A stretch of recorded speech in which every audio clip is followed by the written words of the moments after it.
Gramps, how about a story? I can't tell stories like nuts. Tell me, what was it like for you to leave your father? Why do you want to know about that? He was a fisherman, right?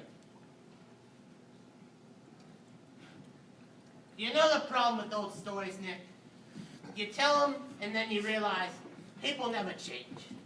People do the same things over and over again. So when I was a little boy, on the cobblestones in town, every Christmas morning, there would appear this. A sea of vendors, their carts filled with toys. And what I remember the most is the colors. The reds, the oranges, the blues. A rainbow of toys.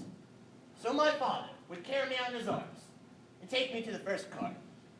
And he'd point at some tiny dark toy, while I'd point at the biggest, most beautifulest toy. And he'd shake his head no, and we'd move on. Again, I would point at another beautiful toy, and he'd shake his head again, no. We'd do this again and again and again, and then until we had gone through each cart.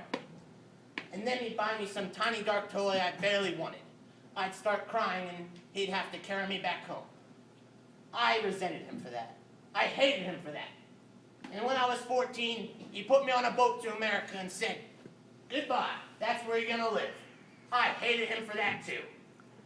Not long after that, my father was thrown overboard by a fishing net and hit his head right up the side of the boat. They never found him. 8 years from the day I left my family, I returned so that my mother and sisters can meet my new family. It was around the holidays, so on Christmas, I took your mother, and there they were, the sea of vendors, like they had never left. So, I took her on my arms, and any toy she pointed at, I'd buy it for her. And when we came back to the house, our arms filled with this rainbow of toys, my mother took one and said, "This is what your father wished he could do for you, but we barely had enough money to put food on the table. This is why he had to send you away, so you can make a better life for yourself that he can never give you. Always thought my father was such a cheapskate that never gave me anything. Turns out, he gave me all I had." You're going away, aren't you, Nicholas?